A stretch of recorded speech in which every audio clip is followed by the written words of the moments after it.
I don't know why it took this to get it resolved, for you guys to get involved before they finally stepped up and said, here, we're going to take care of it. We've heard from so many of you about outrageous medical bills. Tonight, the ABC 15 investigators helped this grieving mother. Her newborn died in her arms. Then a painful, drawn-out dispute over her hospital charges. Tonight, Lori Jane Gliha helps her find a solution and some peace of mind. She was so small.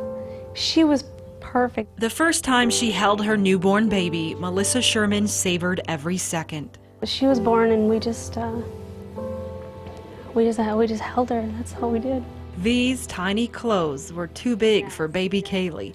Born at 23 weeks, she was small enough to fit in her mother's hand. She was breathing, but she didn't open her eyes.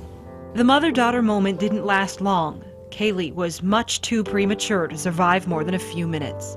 It was horrible.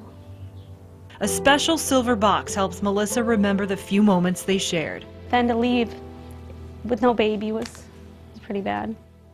Eventually, Melissa received her own hospital bill, but she didn't expect the one that would come for her daughter, Kaylee. Banner Good Samaritan Medical Center sent baby Kaylee a bill for nursery care, which includes room and board, $862. Even at that time, I thought, how could it be possible to incur $800 and some in charges when she was given no medical attention at all? It didn't make sense. The hospital says there were no mistakes with the baby's bill, but they couldn't tell me what specific services Kaylee used in order to incur those nursery care charges for things like room and board. A hospital spokesperson did tell me hospitals have expenses, whether a patient lives or dies. What frustrated Melissa more is unusual, but it could happen to you. Because of the contract between the insurance company and the hospital got paid more than 7 times Kaylee's entire original bill. That sent Melissa's out-of-pocket fees climbing to nearly $900.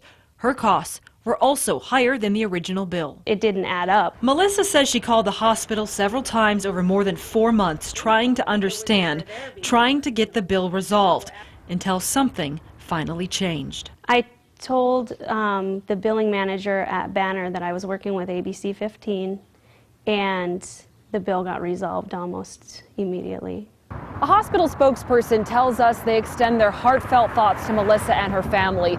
And although they say the amounts that were billed were accurate, a letter from the CEO shows the charges were reversed as a courtesy to the family.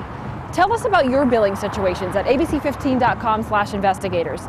I'm investigator Lori Jane Gliha, ABC 15 News.